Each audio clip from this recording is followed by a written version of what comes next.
जानिए, आखिर काले पत्थर से ही क्यों बनी है भगवान राम की मूर्ति।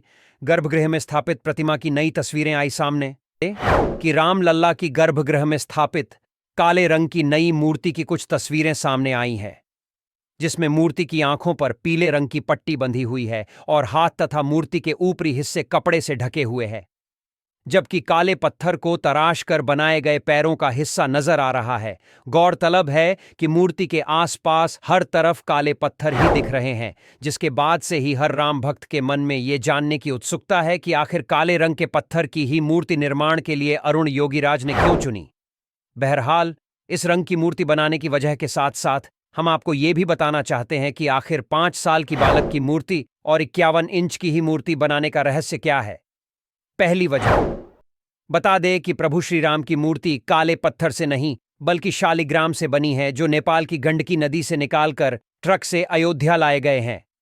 अब ये तो आपको मालूम ही होगा कि शालिग्राम को भगवान विष्णु का स्वरूप भी माना जाता है और कई घरों में हर रोज इनकी पूजा भी होती है। ऐसे में अगर कोई और पत्थर चुना जाता तो आध्यात्मिक दृष्टि से उसकी इतनी अहमियत नहीं होती और इसलिए शालिग्राम को चुना गया।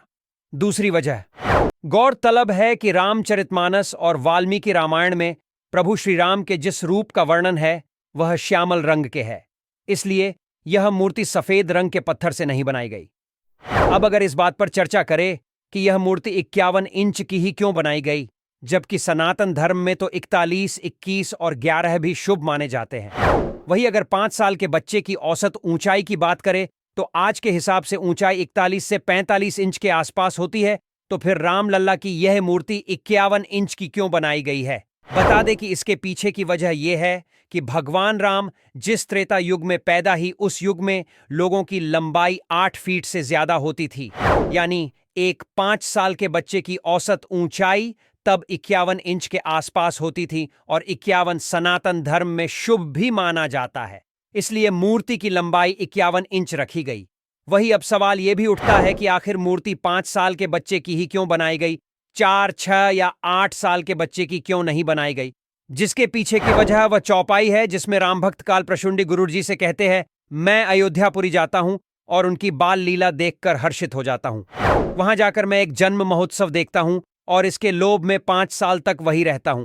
इसके आगे वह कहते हैं, इष्ट देव मम बालक रामा, शोभा बपुष कोटि सत कामा, नीज प्रभु बदन निहारी निहारी, लोचन सुफल करूं उर्गारी। जिसका अर्थ यह है कि बालक रूप श्री रामचंद्र जी ही मेरे इष्ट देव हैं, जिनके शरीर में अरबों कामदेवों की शोभा है। हे गरुड़ जी, अपने प्रभु का मुख देख देख कर मैं नेत्रों को सफल करता हूं। इसका मतलब यह है कि बड़े से बड़े राम भक्त भी प्रभु श्री राम के वो 5 साल वाले बालक की तस्वीर नहीं भूल पाते। यहां तक कि खुद जगत गुरु रामभद्राचार्य ने भी कुछ समय पहले यह कहा था कि मैंने प्रभु श्री राम को देखा। वो नन्हे से बालक है, जिसमें यह साफ पता चलता है कि मंदिर निर्माण से लेकर मूर्तियों के निर्माण तक आस्था और नियमों का पूरा ख्याल रखा गया है। मगर इसके बावजूद भी कई लोग इस बात पर सवाल उठा रहे हैं कि जब पुरानी मूर्ति थी तो नई मूर्ति की क्या जरूरत थी। जी हां, कांग्रेस नेता दिग्विजय सिंह ने भी ऐसे ही सवाल उठाए थे, जिसके जवाब में राम मंदिर के मुख्य पुजारी आचार्य सत्येंद्र दास कहते हैं कि अभी जिन मूर्तियों की पूजा हो रही है वो आपदा काल में प्रकट हुई बहुत छोटी मूर्तियां हैं और आकार में छोटी होने के कारण जब इन्हें गर्भगृह में स्थापित किया जाएगा तो 20 गज की दूरी से लोग मूर्तियों का दर्शन नहीं कर पाएंगे। इसलिए ट्रस्ट ने यह तय किया है कि मंदिर में पुरानी रामलला की मूर्ति के साथ बड़े आकार की मूर्तियां स्थापित की जाएंगी।